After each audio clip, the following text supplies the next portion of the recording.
एक बूढ़े भिखारी की कहानी। कहानियां नई नई सीख देती हैं। बच्चों में अगर अच्छे संस्कार सींचने हों तो कहानियां सबसे अच्छा जरिया बन सकती हैं। आज की कहानी आपको थोड़ा भावुक कर सकती है, क्योंकि आज आपके साथ एक इमोशनल कहानी साझा कर रहा हूं। हाँ, इमोशनल करने के साथ ही एक बहुमूल्य बोध भी इस कहानी से सीख सकते हैं, इसलिए इसे पूरा जरूर सुनिएगा।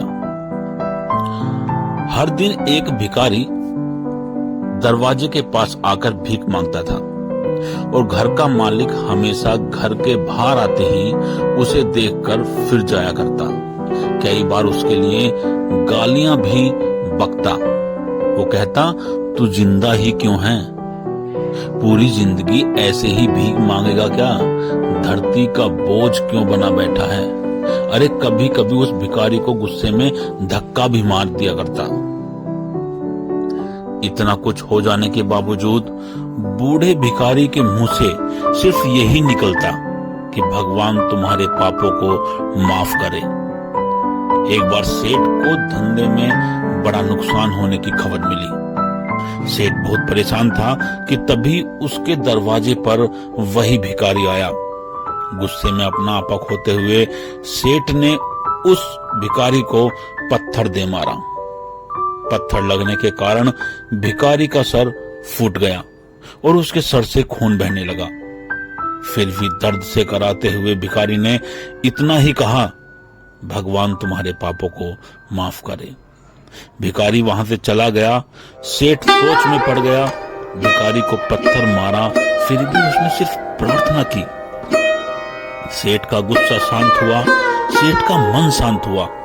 फिर भिखारी का रहस्य जानने के लिए सेठ ने भिखारी का पीछा करना शुरू किया। भिखारी जहां जहां जाता, सेठ उसके पीछे पीछे जाता।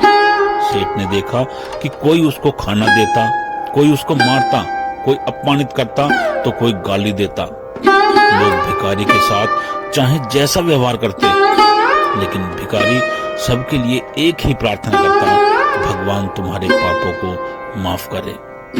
अब रात होने को आई थी। भिखारी अपने घर जाने के लिए लौटा। भिखारी घर पहुंच गया, लेकिन सेठ अब भी उसका पीछा कर रहा था। एक पुरानी टूटी हुई खटिया पर एक बूढ़ी औरत लेटी हुई थी। काफी कमजोर बीमार लग रही थी। वो भिखारी की पत्नी थी। अपने पति को वापस आता देख वो खाट से उठ खड़ी हुई। पत्नी ने अपने पति के भीख मांगने वाले कटोरे में देखा, उसमें सिर्फ आधी बासी रोटी थी।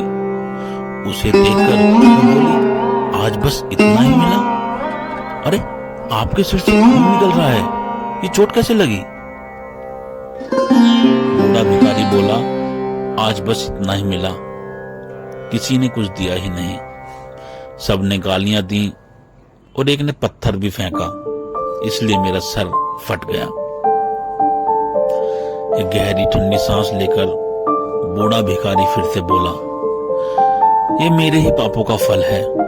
तुम्हें याद है कुछ सालों पहले हम कितने अमीर थे?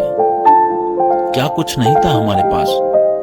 हमारे पास हर चीज जरूरत से ज्यादा थी, लेकिन हमने कभी दान नहीं किया। और उससे भी बुरा हमने उस अंधे भिखारी के साथ किया जो हमारे द्वार पर भीख मांगने आया करता था। बूढ़ी पत्नी की आंखों में आंसू आ गए। वो बोली, हाँ, उस बेचारे अंधे के साथ बहुत बुरा करते थे, उसका अपमान करते थे, उसे खाने के लिए रोटी की जगह कागज दिया करते थे, उसका मजाक उड़ाया करते थे और कभी कभी मारा भी करते। मैंने कभी उसको रास्ता नहीं दिखाया। एक बार मैंने उसके मुंह पर मिट्टी भी फेंकी थी और वह हमेशा दुखी होकर यही कहता कि भगवान तुम्हें तुम्हारे किए की सजा देगा, भगवान तुम्हें तुम्हारे पापों की सजा जरूर देगा।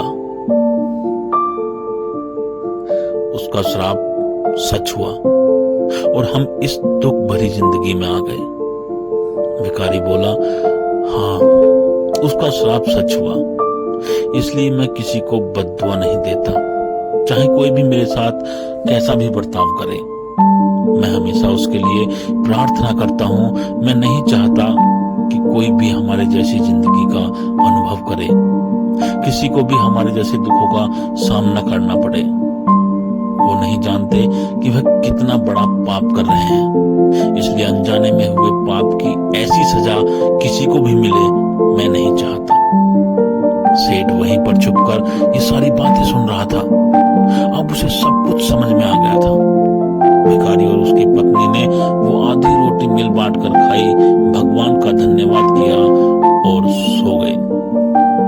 अगले दिन बूढ़ा भिखारी फिर से भीख मांगने गया। सेठ के घर के पास आते ही सेठ ने पहले से गर्म रोटियां उसके लिए निकाल कर रखी थी।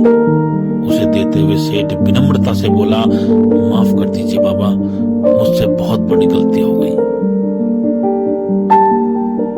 बूढ़ा भिखारी बोला, भगवान तेरा भला करे। इतना कहकर वो आगे निकल गया। इस कहानी से जो सीख लेने लायक वह बड़ी ही सिंपल है कि आदमी चाहे किसी के बारे में बुरा कहे या भला करे, लेकिन भगवान सिर्फ कर्म के हिसाब से ही।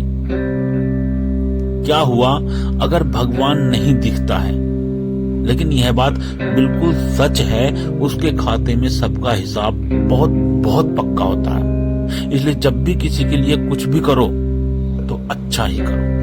नमस्कार दोस्तों, आशा करता हूं कि कहानी आपको पसंद आई होगी।